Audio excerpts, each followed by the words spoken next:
continuing our series in the Gospel of John, and today we come to a hot topic for our world, the importance of freedom. In John 8, Jesus says, "If you hold to my teaching, you will know the truth, and the truth will set you free." Freedom.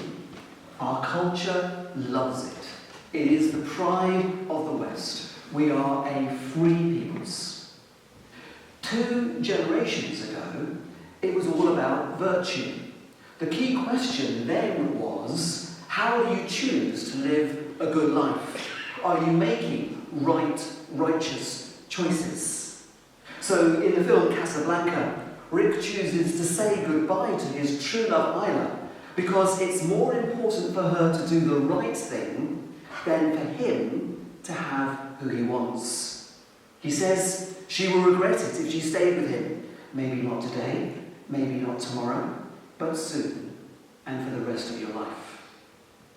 I can't imagine how that would resonate in today's culture. Brief Encounter has the same idea. Dr. Alec Harvey, I love you. I love your wide eyes, the way you smile, your shyness, and the way you laugh at my jokes. Laura Jessen whimpers, please don't. Dr. Harvey, I love you, you love me too. It's no use pretending it hasn't happened, because it has. Laura Jessen, it has happened. I don't want to pretend anything else, either to you or to anyone else. But from now on, I shall have to. That's what's wrong, don't you see? That's what spoils everything. That's why we must stop, here and now, talking like this. We're neither of us free to love each other. If we control ourselves and behave like sensible human beings, there's still time. Freedom, sacrificed to virtue. Today the question, though, is, how can I be free? Free to do what I want, free to be the person I want to be, free to choose to be whoever I want to be. And films like Braveheart, freedom, and The Matrix, blue pill, pink pill, choice, Gladiator, freedom from tyranny. That's what they're all about. Freedom of speech, freedom from oppression, freedom of choice, freedom to express yourself, freedom to choose your own identity, to choose your own sex, your own sexuality. Today it is all about freedom. And so when people encounter Christianity, they may find, at least on the surface, it seems to cramp their style. They say, you know, I would follow Jesus, but I don't want to be restricted. I would follow Jesus, but I want to be free to do what I want to do. In other words, I would follow Jesus, but I'd be more free if I didn't. So this morning I want to talk about freedom. Real freedom. I want to talk about 3 things. That we are not free. That to be free, we must limit our freedom. And that freedom is not about doing, it's about being. We are not free. To be free, we must limit our freedom. And freedom is not about doing, it's about being. Let's begin with an almost self-evident truth that we are not free.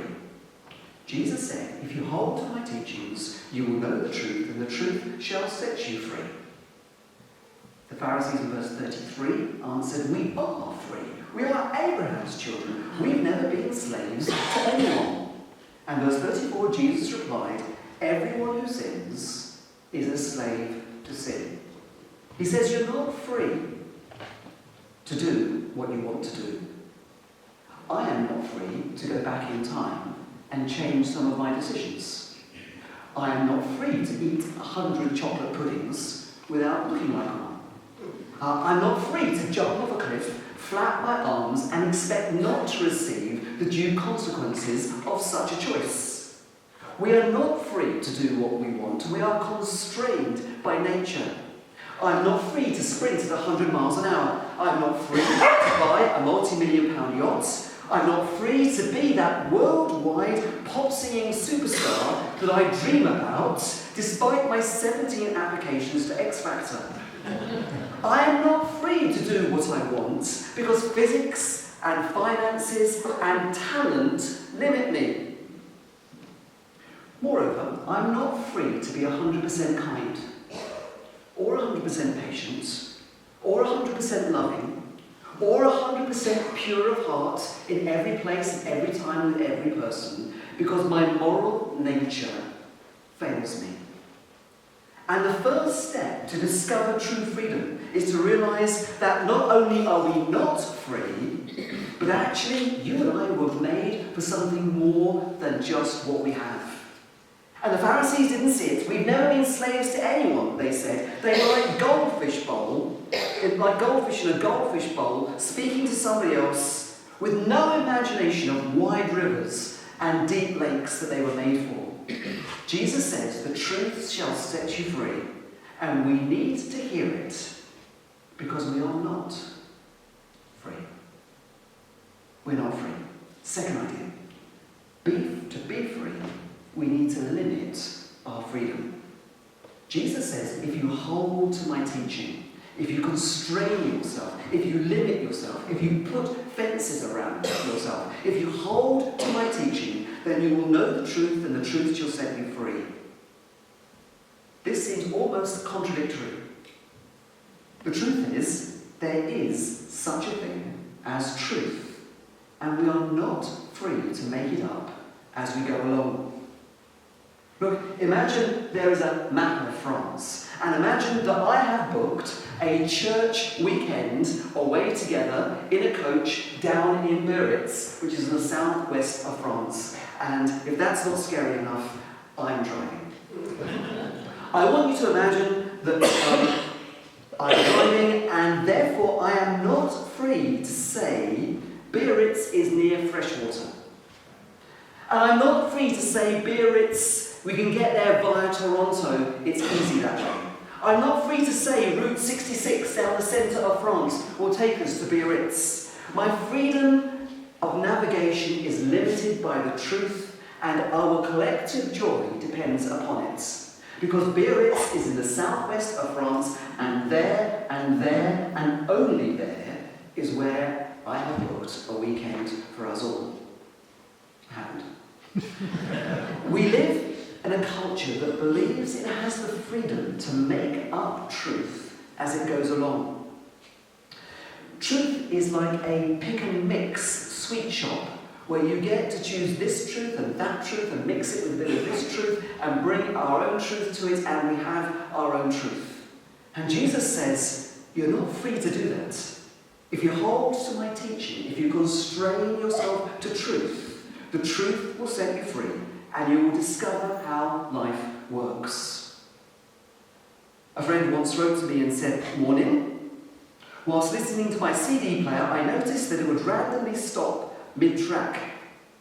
Having already returned my first newly acquired CD player a week ago with the same faults, I thought perhaps I should read the instructions. As you know, because I have dyslexia, I avoid reading instructions. However, I persevered, and it turns out I'd been pressing the wrong button, and the first CD player was not at fault at all. It was I who was the one at fault." That's what she wrote. The manufacturer's instructions limit our freedom to just push any buttons and imagine it's going to work the way it's supposed to work. But if we follow the designer's design, then we will be free to enjoy a whole new world of musical possibilities. We are not free. Freedom is found when we constrain ourselves to the truth. And freedom is about being, not doing. Being the one we were designed to be. Do you see in the passage how Jesus moves the argument to a sense of belonging? The next verse says, "I tell you the truth, everyone who sins is a slave to sin.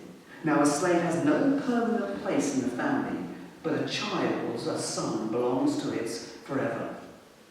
What has that got to do with freedom? Well, a servant is constantly striving to please their master. In the great houses of the Edwardian era, you climbed up the social ladder from hallboy to footman, from footman to valet, from valet to butler. And the series of Downton Abbey explains the whole drama that's associated with that. You're constantly working to be respectable, to earn approval, aware that if you did not perform as etiquette demanded, then you would be demoted or dismissed. The need to prove ourselves is found everywhere, from universities to bus companies to blue chip companies. Perform or risk demotion or dismissal. It happens in religion too. John Lennox argues that the key difference between faith in Jesus and all other religions, maybe even the Christian religion, is that Jesus doesn't say perform or you risk demotion or dismissal. Jesus says you're not a slave, you're not a servant, you're a child of God, you're family, you are loved as you are, unconditionally, free from the tyranny of having to prove yourself to anyone. So this Jesus truth is whoever you are, and whatever you've done, and however you feel, you belong to God as his child. For as Max Lucado says, there is nothing that you can do to make God love you less. And there is nothing you can do to make God love you more. And that is liberating. It gives us freedom from a fear of failure, freedom from guilt and condemnation, freedom from having to prove ourselves to anyone. We are not slaves, we are not resources, we are family forever, children of God. So, verse 36, if the Son sets you free, you are free indeed. Let me read to you a part of an interview that Madonna gave in Vogue, which of course I read avidly every month. She says, "My drive in life comes from a fear of being mediocre. That is always pushing me. I push past one spell of it and discover myself as a special human being.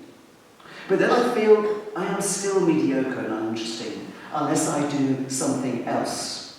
Because even though I have become somebody, I still have to prove that I am somebody. My struggle has never ended, and I guess it never will." And don't you want to say to her, Madonna, here is the gospel. It sets you free. In the film Rocky, Sylvester Stallone says, "If I can go 15 rounds with Apollo Creed, then I'll know that I'm not a deadbeat." But Elizabeth Elliot, a Christian author, used to say, "Value is not an issue of who I am, but whose I am." She said, "I have no need to prove myself to others because the King of the cosmos has already proved my value to me." She said, "I can remember the day when I realized I have nothing to prove. It was freedom. Free to be the person that God has made you to be."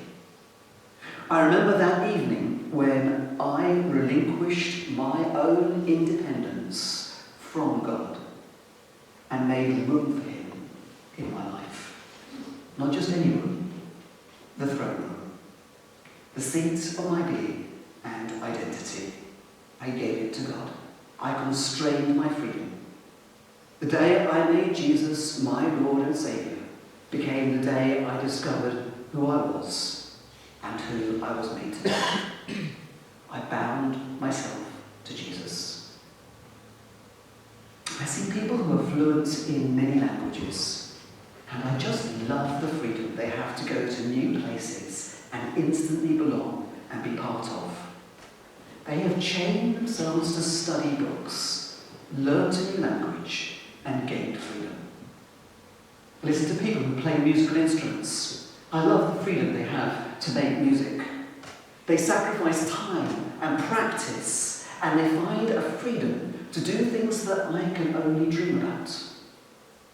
I see people doing incredible things in sports. They put themselves under the authority of a trainer, and they become elite role models. If giving our freedom to something else can free us to achieve human dreams, then how much more can giving our freedom to Jesus free us to achieve God's dreams? So, my friends, the truth is that you are not free, but that we find freedom when we limit ourselves to the truth in Christ and become the one the designer designed us to be. Children of God, loved, forgiven, forever free. That's why Jesus says, if the Son of God sets you free, you will be free